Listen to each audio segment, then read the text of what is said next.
Ladies and gentlemen, please join me in standing ovation for a true leader and a true friend of Israel and the Jewish people, Prime Minister Edi Rama.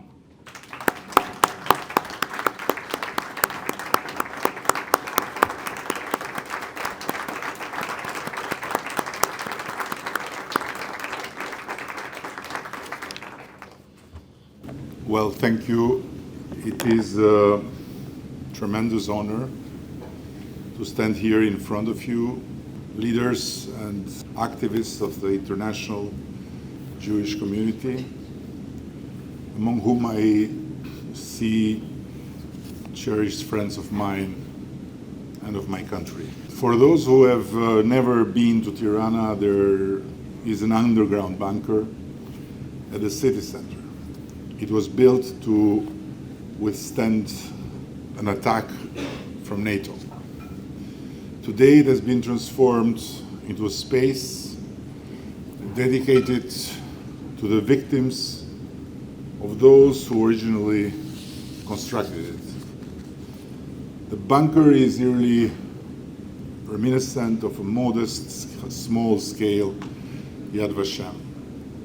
Inside the staircase, beneath photographs of the thousands of Albanians murdered by our North Korean-style regime in the middle of Europe, neon letters spell out Primo Levi's words. Those who forget their past are condemned to relive it.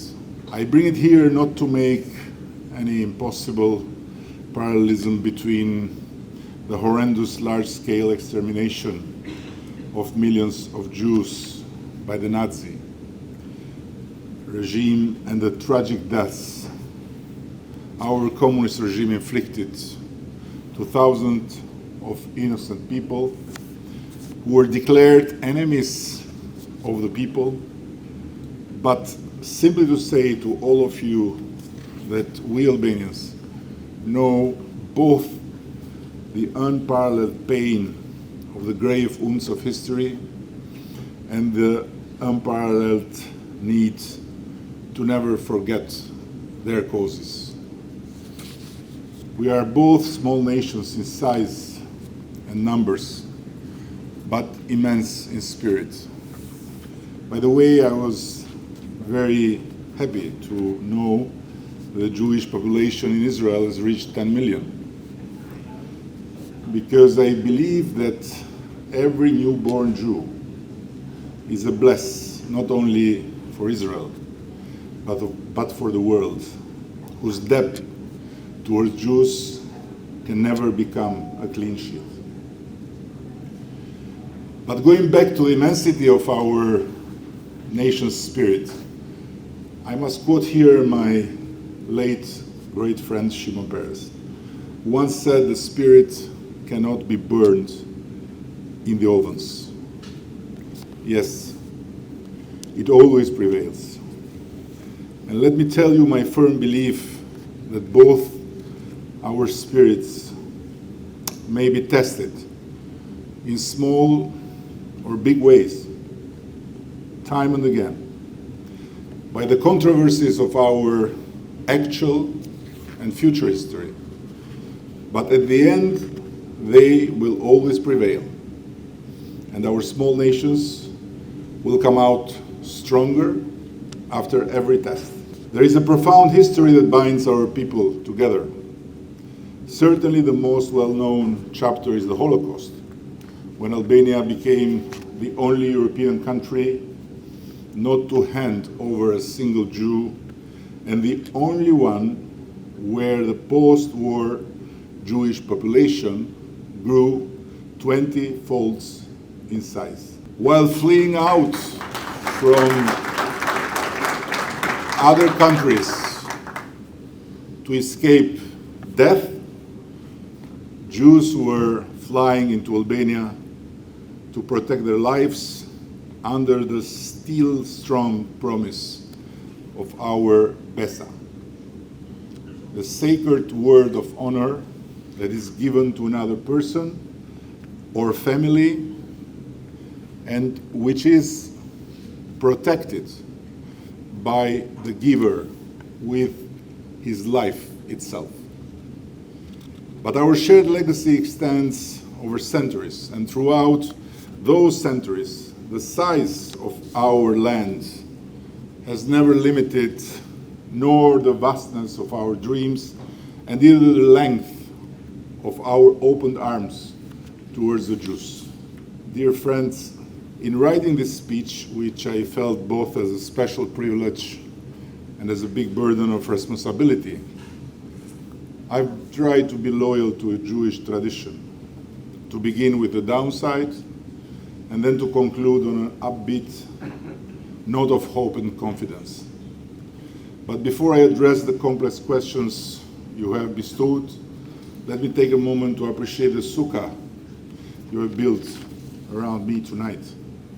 It feels incredibly special to receive this tribute, and I'm not sure at all I can take it as me, myself, but I'm 100% sure that I can take it as a tribute to the Albanian people and Albania, which was good at the Jews since the beginning of times. The Talmud says what comes from the heart goes to the heart. That's the warmth and kinship I feel so deeply today into this beautiful little representation of the great Jewish community. Toda Rabba to all of you. Faleminderit. I bow myself in gratitude. I know, of course, that unspoken protocols require a leader when receiving a gift or a tribute to downplay it and dedicate the honor to its people. But trust me, it is not that at all when I say that without the Albanian people, our gold heritage, and our religious hospitality, none of this would have been possible. Nevertheless, I am not a traditional leader, or at least I hope to not have become one. So I must add in full sincerity that yes, I'm genuinely delighted, also in the personal level, to receive this tribute. As a true believer in the idea that being a leader should not be an impediment to speak your mind, I believe that Elie Wiesel was right when he said there are no coincidences in the history of the Jewish people. My presence here and the long-age relationship between our countries are certainly not coincidences. Now, to say it all modestly, modesty is not my main strength, but I promise that this is all you will hear about me tonight. From here on, let me speak about us hoping that, as Lord Rabbi Jonathan Sachs put it, when we move from the politics of me to the politics of us, we discover those life-transforming, counterintuitive truths. The truths that a nation is strong when it cares for the weak, that it becomes rich when it cares for the poor, and that it becomes invulnerable when it cares about the vulnerable are absolutely fundamental. But I would like to uncover here as well the power of a nation when it cares about its friendships. Besides the tribute, what makes me proud tonight is that the warmth of friendship I feel here among you is fantastic and undoubtedly reciprocated. It was certainly the case last week when President Isaac Herzog became the first Israeli president in history to visit Albania and get a taste of our hospitality.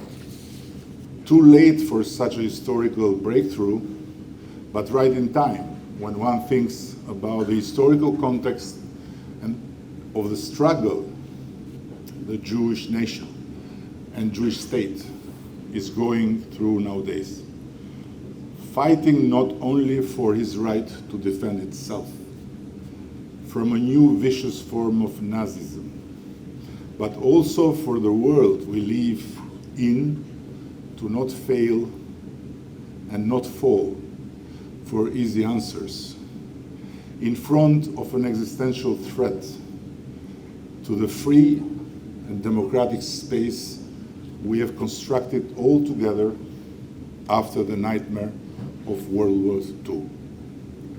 I like to underline a detail that will make the second half of my speech much easier. Among other, Mr. Herzog laid a wreath at the Holocaust Memorial in Tirana, together with our religious leaders. Yet the real news was not that they met. It was that no one in Albania even wrote about this meeting. In a country where the heads of the Sunni Muslim majority, Bektashi, a Sufi Shia moderate order, Christian Orthodox and Catholic communities regularly meet and celebrate each other religious festivities, the President of Israel is simply as normal as not newsworthy. This unity among our religious leaders and religious communities is not a publicity stunt. It is embedded in our DNA. It reflects a religious understanding and well-being that is so special in this turbulent and confused world, a blessing we cherish. Albania has always been like this, and explains also why we have been so able to enact policies of peace, dialogue, and tolerance towards our neighbors, and also the minorities within our territory, who never ever suffered any type of ethnic or religious discrimination. Albania was the first country in Europe in 1932, when anti-Semitism was on the rise, that recognized the right of the Jewish community to legalize Shabbat in the law. During the Holocaust, when Nazi leader Hermann Nochbayer summoned the religious and political leaders in Berlin in 1943 to demand a list of Jews and the excess on the gold in the Bank of Rome, our representatives replied, "You can have the gold, but not the Jews." And several sessions of negotiations did not change their mind. The gold is yours to take, the Jews are ours to protect. And these are all written in the minutes of the negotiations. And we continue to be the same. I was told this written story of a young Jewish scholar named Theo Kanter, who visited recently the Museum of Solomon in the ancient UNESCO's protected city of Berat. And he left a note.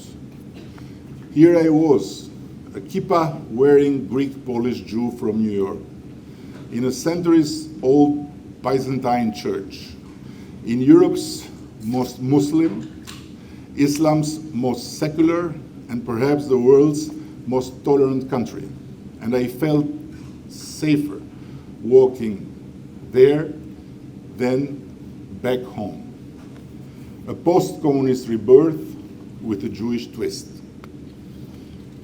I've evoked history many times today, but what has driven my work in office and landed me here is exactly the exclusion of history from all the politics and policies of my government. When in 2014 I became the first Albanian Prime Minister to visit Belgrade, after 68 years, I was called all sorts of names, with traitor being among the nicest words, believe me.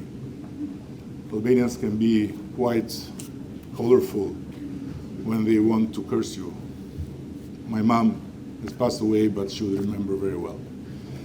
Yet I will never waver in my conviction that for Albanians to grow and prosper as a proud nation, and for Albania to stand still as a role model small state, it is of essence to look and learn from the past with the eyes of the future, and never let the future to be imagined with the eyes of the past. Dear friends, I'm fully aware of the elephant in this room. It is not easy to have this meeting against the backdrop of the tremendous pain and suffering. The mass murder attack of October the 7th has brought to the people of Israel, but also the tremendous pain and suffering the war in Gaza is bringing to far too many Palestinian innocents. I know it would be much easier to skip the elephant than to try and sort out from such a backdrop a truthful opinion that gives to Caesar what belongs to Caesar and gives to God what belongs to God, without hurting anyone's feelings. But let me start by quoting Rabbi Sachs once more. Terror fails and will always fail because it arouses in us a profound instinct for life.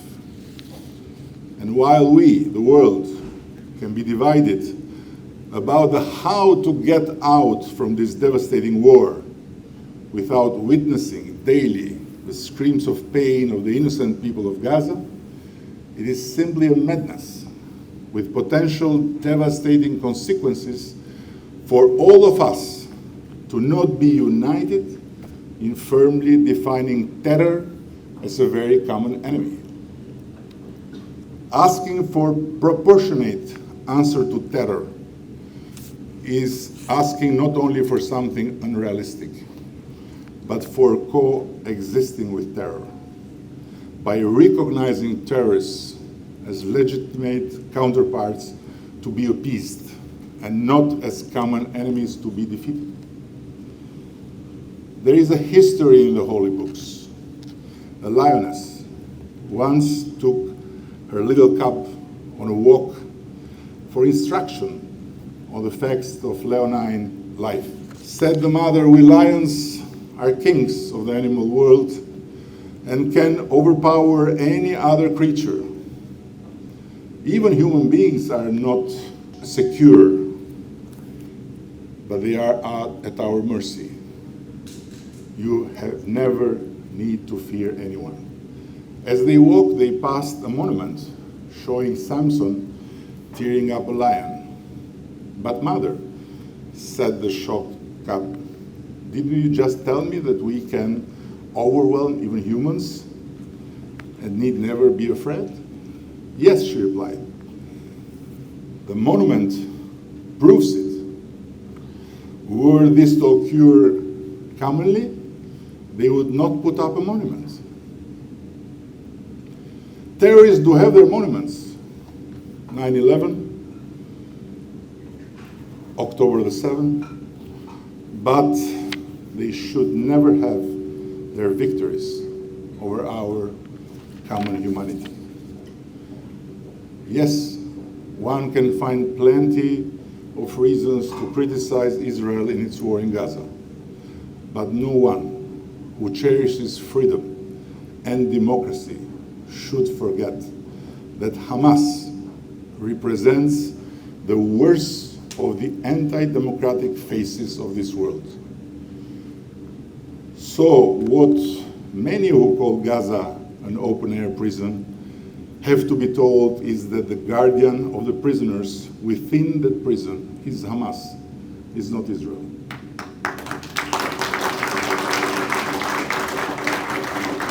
Having Hamas been elected power, which instead of seeking the destruction of Israel with the support of Iran, would seek the freedom and prosperity of its people through a democratic rule, I would be the first to say that Israel is wrong and should be stopped and treated like an aggressor against a peace-seeking neighbor. But although I suffer like every human being witnessing what is happening in Gaza, I am unable to give my benefit of doubt to Hamas, which is a daily torturer of its people since so many years in power, and in which fight I frankly don't find anything more noble than in the fight of ISIS or of Nazis against the humanity. Unfortunately, no one has yet invented a method of overpowering violence in self-defense without force. And again, we are of course very aware that what is happening in the territories where the people of Israel and the people of Palestine live is something that must end as soon as possible. Albania has voted more than once in the United Nations for immediate ceasefire, but in the meantime, we have never doubted that the ceasefire that would not include the release of all hostages is anything but a boost for Hamas. We have also stood since long time, and we firmly stand for the two-state solution as the only path forward towards a long-standing peace. But for us, this means Hamas out of the picture and reliable political representation backed by all Arab states on the Palestinian side. On the other hand, I'm quite aware that all what we can say is still much easier said than done, because by no doubt, to fight and win against terror in the front line is much more difficult and complicated than to lecture the fighters from far away while the innocent hostages in the hands of butchers are not your own people, but the people of a country which was taught by history in the hardest way that when the life of a single person is taken away by the enemy just because of his, her nationality, the life of the whole nation is in peril.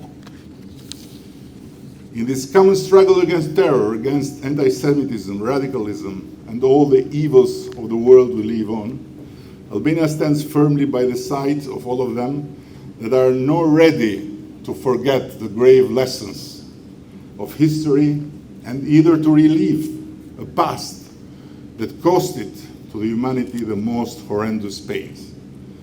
Our grandfathers taught us the value of standing with the Jews by putting their lives in line to protect them from the butchers of World War II. And they also taught the world that there was only honor in being Muslims and sheltering the Jews in their homes, in being Christians and doing the very same, in being just humans when other humans in danger need your help, and whatever it takes. In the same spirit, we gave shelter to several thousand of Iranian refugees whose life was in daily danger in the Camp Liberty in Iraq, where they were raided and killed by Tehran assassins. Bigger and stronger European countries didn't want to help them. And we paid a dear price for being their hosts, because the Tehran totalitarian regime engaged in a large-scale cyber attack on Albania, which aimed to wipe out all our digital infrastructure of public services. But we didn't waver and will not waver in our commitment to shelter those people in our country for as long as it takes. And our hospitality was and is not at all related to any political stance against Iran, but only to a humanitarian belief engraved in our spirit as nations. We were forced to respond to the Iranian regime's ruthless attack by severing our diplomatic relations and kicking their embassy personnel out of the country. But I repeat, the Iranians in Albania are in our Besa, as the Jews were during World War II. And Tehran has to put its mind in rest, because by no chance will not deliver any of them to the hands of the regime, but either encourage our guests to engage in any type of political action using Albania like a platform. Lately, we're to open the doors to another group of people, several thousands of Afghans whose life was in immediate danger right after the fall of Kabul. It was truly an embarrassing moment to see how the biggest and the richest among the NATO European members shied away from the most naturally human obligation to rescue them after we left. They believed in the dream we sold them with plenty of beautiful words: freedom, democracy, women's rights, free media, and so on. And they exposed themselves wholeheartedly by working with us for a democratic Afghanistan as free citizens, and also working for us as drivers, cleaners, translators, technicians. But suddenly we changed our mind and let their enemies take over, and our beautiful promises meant nothing anymore in the dark, terrifying loneliness of our friends. Well, it is not for Albania to say if we had to stay or leave. We are too small for the big decisions of our alliance. But our spirit is too big to not see at this Afghans' despair, our own despair, when we were under the rule of our red Talibans.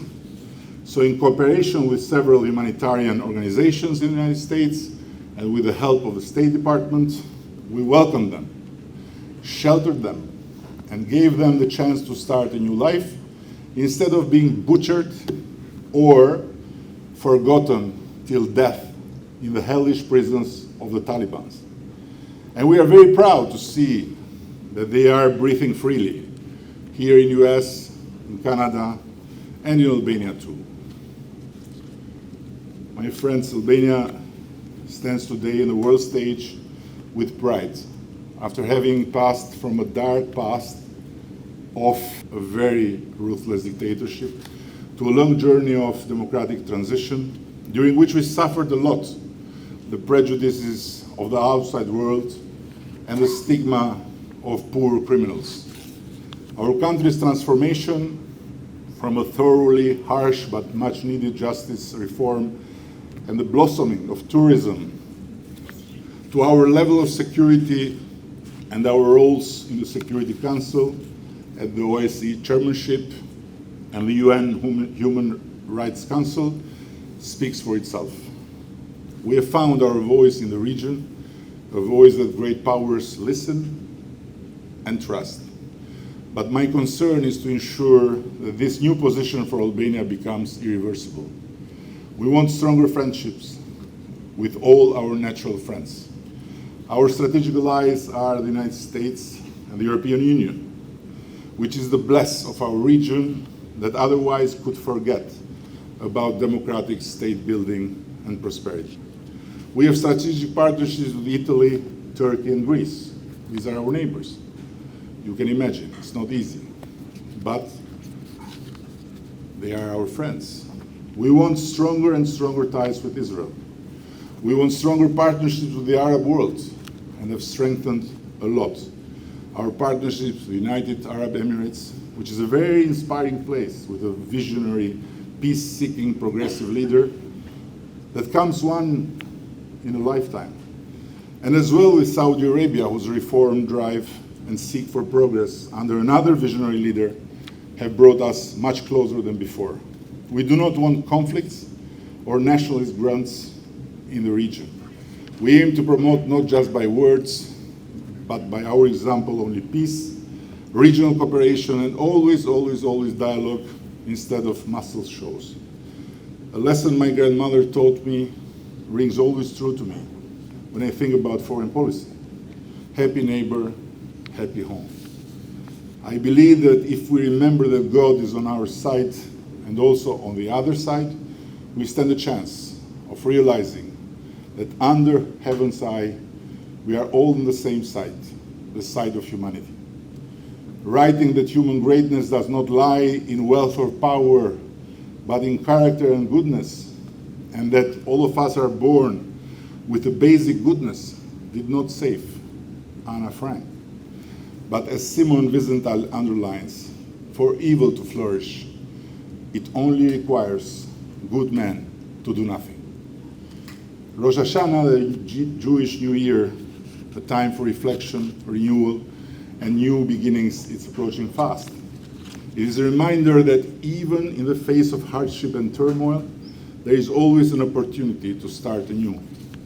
Rosh Hashanah teaches us that the past does not define our future. Instead, it urges us to embrace the promise of what lies ahead with hope and determination. Just as the shofar's call awakens the spirit within us. Let this moment awaken our resolve to build a world where peace, tolerance, and understanding are not mere aspiration, but realities we actively create. And part of it is standing always firm against anti-Semitism, Islamophobia, and all forms that evil uses to confuse the world. Once more, thank you. And by the way, thank you for being the highlight of this otherwise grim trip to the UN General Assembly.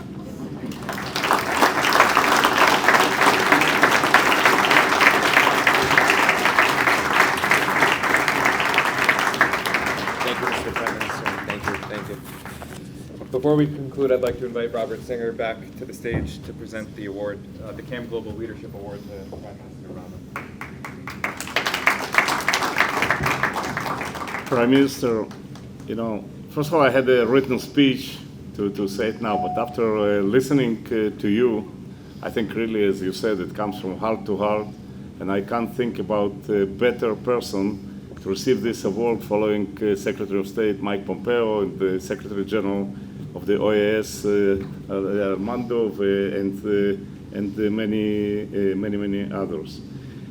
I think, when we met a few months ago with your outstanding ambassador here in New York, and we were thinking about this event, we were thinking about 50, 60 people. We had over 150 people willing to come and to listen. And I think that every minute of your address was very meaningful, comes directly to our heart, and very highly appreciated. So on behalf of the Combat Anti-Semitism movement, I would like to take this opportunity to present you with this award. And we know that we have a true and real friend in not only in the Balkans region, but on the worldwide stage. So thank you very much. Thank you. Thank you. Thank you very much. I promise I'll put it in a very special spot in my office where I have few menorahs around me. And together with the menorahs, I'll take it at home when I leave the office. I don't know when, but I promise that. And then I have to decide if this will stay in my home or in my art studio. But this will stay for me and with us and with our kids and the kids of our kids for generation as a badge of honor.